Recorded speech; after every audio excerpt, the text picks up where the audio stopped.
Armataan bukeessaa oolaa guyyaa guutuu galgala sa'aatii 11tti achi gala. Naannoo immoo sa'aatii kana keessa dadhabee dhuka nama silaa kaleessaa deemeetan dhabeetan kaleessa reediyaa bira dhufeennaan achumaan si jarrinu kanaan jettaniin dhuka. Maal dhabde kaleessa dhaqxe? Kan siraa deemee dhabee. Ganama dhaqee ilaalee barbaadee dhabee guyyaa guutuu sanatti taa'u guyyaarra langaluu waan inni ijoolleetti kennu dhabeetan reediyaa biraan naannuma daakuun wayii qixxaamurra buusaa jedhee dhufee naan jedhu asumaan isinuu kana naan jettaniin naanan. Jechuun kaleessaa naa dhuftu Liidiyaa bira dhufteeti? Liidiyaa biraan naannuma daakuun wayii fudhadhee galee ijoolleedhaa qixxaamurra buusee nyaadhaa jedheetan dhufee Ulfa ji'a meeqa taatama? Sukoo ji'a torbaa keessan jira. Ulfuma ji'a torbaa taateetii armaataa fayyadu. Torbaatiin qabsiraa barbaacha dhabdee sayyuu. Dhaggeeffatu maal siin jedhu? Maal jette irra deebiif? Ulfa ji'a. Assalamu alaikum warahmatullahi wabarakatuh. Hordoftoota YouTube channel kiyya jalatti argamtanii daawwattoota fi hordoftoota kiyya ashama harka fuunee bakkuma jirtanitti nagaa farhan rabbii kadhumaan qabne isin bira haa jiraatu. Egaa hordoftoota kiyya viidiyoo akkaan qalbii namaa cabsu viidiyoo mucayyoon tun dubbattu carraa kenna maal akka dubbanne maal akka dhiifnu nama dhiba rabbummaan rakkoo tana nurraa fuudhu kaa rahmata isaati waan jennu hin qabnu. Wallahi ani waan dubbadhu viidiyoo akkaan qalbii namaa cabsu waan jedhanillee nama dhiba wanta dubbatanillee nama dhiba. Ani samana kana miidiyaa irra hin jiru waan xiqqoo natti hin tolani yeroo viidiyoo kana dhaga'u baay'ee akkaan qalbii kiyya cabse. Carraa kenna maal goonaree rabbiin nuuf haa laaffisu. Kun beela'ee karaa irratti kufaa. Kun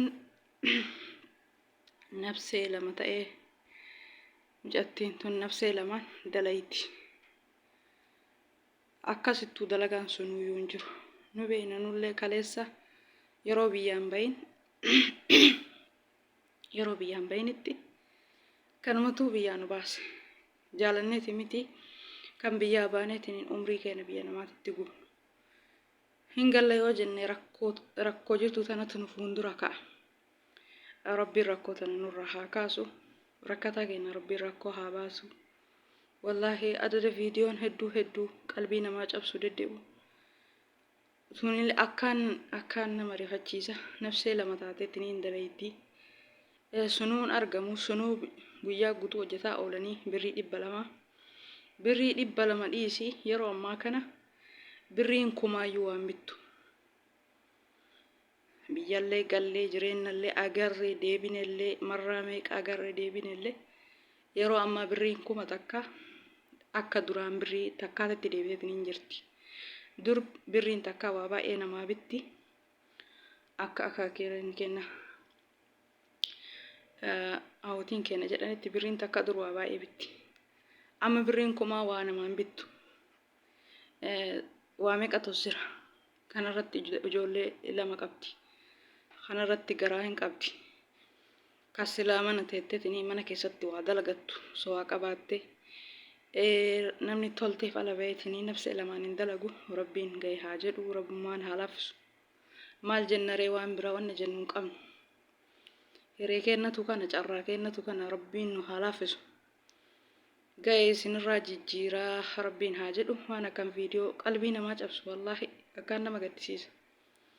Rabbummaan rahmata haa godhu maal dubbannee maal dhiifna. Ayyaa jiru meeqa kami karaa irratti kufee meeqa kami kararraa kaasanii nyaachisanii obaasanii uffisan. Meeqa kami mana keessatti waan nyaatu dhabeetiin hin du'aatiin hin jiru. Hanga yoom miree carraan kenna kun hanga yoom akkanatti namni kenna rakkata. Yaa Rabbi yaa Allah atiin dandeetta abbaa rahmata. Burqaa dhumaan qabne biyya keenya keessa nu baasi. Namni kenna osoo dalagaanuu jiraateetiniin biyya keessa dalagateetiniin akka gaariitti of tajaajileetiniin jiraata. Ka fayyaa qabuun hin dalagadha jedhee yeroo dalagaa soqutti dalagaanuun argamu. Namni jaalateeti miti ka biyya namaatitti marraa meeqa osoo miidhamu marraa meeqa osoo rakkatu osoo rakkoo hunda argu osoo miidhama hunda argu wanni biyya namaatti as deemuuf biyya keessa dalagaan hin jiru. Rabbummaan nu haa laaffisu. Ka dalaganiinuu 200 sunumtuun argamu. Kanaafuu mubaarak musamma rabbiin jazaa kan kee dabalee dachaan na argiifi miti na dhagayiifi miti nama meeqa ka nama ajjeesetini hidhaa fi du'a itti murteessan rakkoo keessaa baafte. Beelaa meeqa beela irraa baafte, rakkataa meeqa rakkoo irraa baafte. Azajaan kan kee rabbiin biratti galmee guddaa qaba. Rabbi jazaa guddaa siif haa deebi'u. Ilmoo teetii miti zarxaan kan kee rakkinna hin argin. Rakkinna ati har'a ilma namaa gargaarte kana ammallee of qabdeetini ji'aan 10,000 kennaafi rabbiin addunyaa akiraa si haa gammachiisu. Sadarkaa ta'e addunyaa akiraa ol si haa fuudhu. Yeroo biyya namaa jiru yeroo dalagannu kana hiree rabbiin nuuf qoodeetiniin dalagannu kana hundi keenya haa gargaarru. Rabbiin rakkataa keenya kulli ka kaameeraan argeen waraabiin baay'ee jira. Ka beelan mana keessatti du'aa jiru baay'ee jira. Ka waan nyaatu dhabee akka hin taanetti jiraatu baay'ee jira. Kuni muraasa ka kaameeraan argeetiin hin waraabedha. Ka kaameeraan argeen hin waraabin baay'ee jira. Rabbiin quwaa fi qudraa isaatiin bakka jiranitti hunda isaanii beela nuuf haa baasu, rakkoo nuuf haa baasu. Yaa Rabbi ati duniyaa fuudhanii dhumne duniyaa dachaa duniyaa barakaa Rabbi siif haa kennu. Abdii Geetaachoo mubaarak musammallee Rabbi warroota nama gargaaran hunda darajaa keessan ol haa fuudhu. Duniyaa teessan tafuutanii dhumne Rabbi isinii haa taasisu. Rabbi umrii keessan isin haa dheeressu. Akka miskiina gammachiisanitti Rabbi addunyaa akiraa isin haa gammachiisu. Rabbi yaada muraada isiniif haa guutu. Jabaadha akkanuma itti fufaa. Mubaarak musamma Rabbi umrii isee keessi haa dheeressu. Akka miskiina fuula ibsatetti fuulli kee yoomuu si haa ifu. Egaa hordoftoota kiyya jajjabaadha. Biyya keenya du'aayii godha. Adada salaattaniin Rabbi haa laaffisu. Waan biraa waan goonuu hin qabnu du'aayii gochuudha. Adada viidiyoo adda addaa arginu qalbiin nu caba. Maastira Binnat mucaan sun nama meeqa ka beelee nama meeqa ka mana keessaa waan fuudhee nyaatu hin qabne waan qabatu dhabe kararra bahee kadhatu gargaare. Viidiyoo baay'ee jira kanaan qalbii namaa cabsu. Kunis akkasuma waan qabattu dhabdee nafsee lamaan dalagdi akira hojii sanuu dhabdee mana namaa dhaqxee kadhatti. Namni keenya sadarkaa kanarra jira. Rabbiin nuuf haa laaffisu. Waan biraan jennu Rabbiin nuuf haa laaffisu. Isuman laaffisa maal goone alhamdulillah ala kulli haal kun hiree keenya alhamdulillah ala kulli Rabbiin nuuf haa laaffisu. Rabbii waa mara ga'ee nuuf haa jedhu.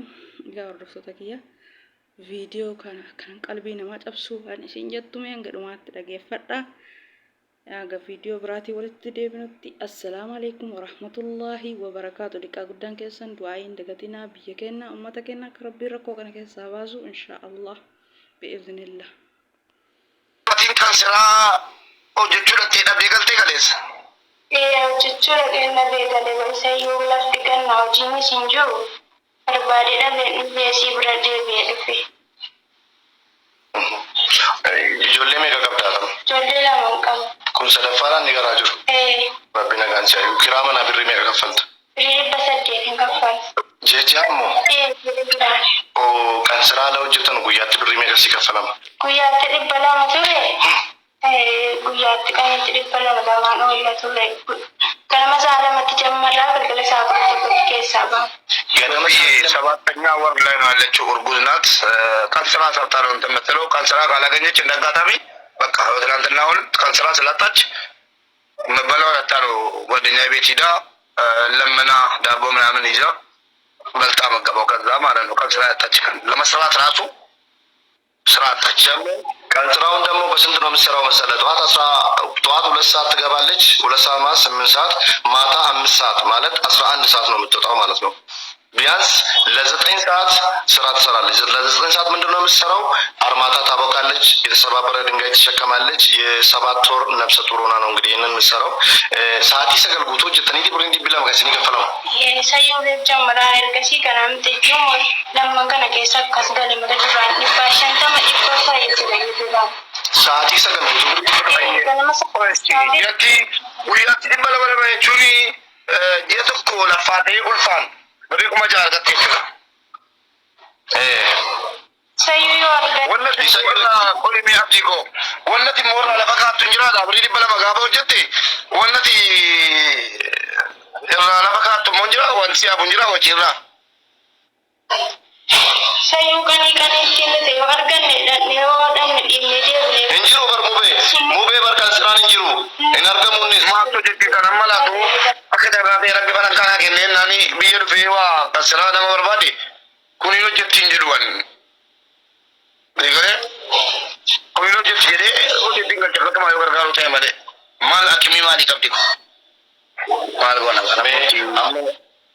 Amma mal mana kapte mimi jolin na gafta turuni wa mana kapta. Wata kuma na ka bukatin na kun ka ba dan ka ba da dai san kese dai ma wata kuma. Shiga amma obbolesi ko kuni mubarak musamma jedama. Itinta mubet. Motim Erien obboletiiko ani mubarak musamman jedham. Media fayyadam tumalee namicha saasirata halkanii guyyaa barbarree waan arge dibataa oolu jedhamudha. Nageessa kan tokko dhaga'uun keenya oolu. Bilbila qabdaati. Bilbila qabuun. Inshallah yeroo dhiyootti warra jedhee bilbila xiqqoo yaana biteessi erga akkatti namaa wal qunnamuu dandeessuudhaa fi ofuma kootii bara kootiin biteessi erga. Amma immoo ani akka nama tokkootti kaleessa yerooti kadhachuu dattu natti dhagahame obboleessi keenya tokkos natti kaasee obboleessi keenya tokko ijoollee walloo fakkaata qarshii 10,000 tokko intala Arsiitti fakkaatti qarshii 5,000 qarshii 5,000 hin arginaa fi jedhanii akkaawuntii abdii fudhataniiru akka baay'ee abdii qabaa ofiin boontuu baadiyyaa jedhamti as jala jirti. Haalatti iji keessa jirtu rabbootu du'aa kee dhaga'ee jennaan iji kaleessa mana abdii dhattee tuunuu taphataa jirru adabbii birrii namaa kenni jennaan sii kenne. Amma gaa guyyaatti deemtee birrii 200 hojjettee galtaati. Yoo isaa in argamu jette isaa guyyaattuu hin jiru jette. Otuma immoo guyyaatti dhattee hirmaataa waan argi jinni lafa qoffanaa oolte birrii 6,000 argatta jetti. Kanaaf yoo rabbi jedhe haddarraa kaasee jechuudha. Ageessa haddarraa kaasee miindaa wayiitiin sarpiraayizii taate jechuudha anarraa. Miindaa qabaatta. Miindaa waciiti malee miindaa mana si ijaaru hin danda'u. Miindaa rakkina keessaa si baasu hin danda'u. Wallaahi anu rakkataadha. Garuu immoo wal caala namni xiqqoo si akkaataatti argatu fi akkaataatti baasu wal caala. Abdiitti dubbadhu moo? Annan dubbata obboleewwan mana mubaarak jirtanuu fi mana koo jirtan hundumti keessanii wallaahi billahi galatooma daawwachuu keessaniif garuu na bira jira miti hiriyaa koo haftee miti mubaarak musammaa wallaahi billahi rabbi umurii kee adeeressu mucaan kun abdii murattee waan nyaattu dhabdee ilmoo sifaan rakkatti wallaahi billahi liiduudhuma kootiyyuu waa jettiif nus qabaannee bijala siin mana dhuftu gibbii koo keessa turte gibbii an kireeffadhee jiraadhu keessa jiraatti mucaan kun miskiina wallaahi billahi yoo ta'an innis lammaa kuno wallaahi billahi qarshii dhibba nama rakkatti mucaan kun warabbal ka'aba garuu mubaarak musammaa kaleessa maal godhe abiyyaa waanatti mee kee maal godhe beektu elaa birrii 10,000 kan ergela elaa birrii 10,000 wallaahi billahi anuma sanaa akkaawuntii kootti galche mubaarak elaa birrii kana mubee naa galche wallaahi billahi mubee koo wallaahi billahi harki kee borsaan kee birrii dhabe wallaahi birrii kana erge mucaan kun akkasitti rakkattu rakkinasi natu beeka wallaahi billahi ana caala liiduu kootu beekti warra koo mubee garuu kabaja guddaan sii qaba kunoo birrii 10,000 ergee fi hanga nama kana dhaqee baasee mubeen eegaa wale kanan nasiniin jedhe abiyyaa rabbii mubaarikiin naa galateeffadhaa du'aayi naa kadhaa fi wallaahi billahi mubee koo ulfaadhu waa tokko waan asin jedhuun qabu Galata tokko barbaadu obboleettii koo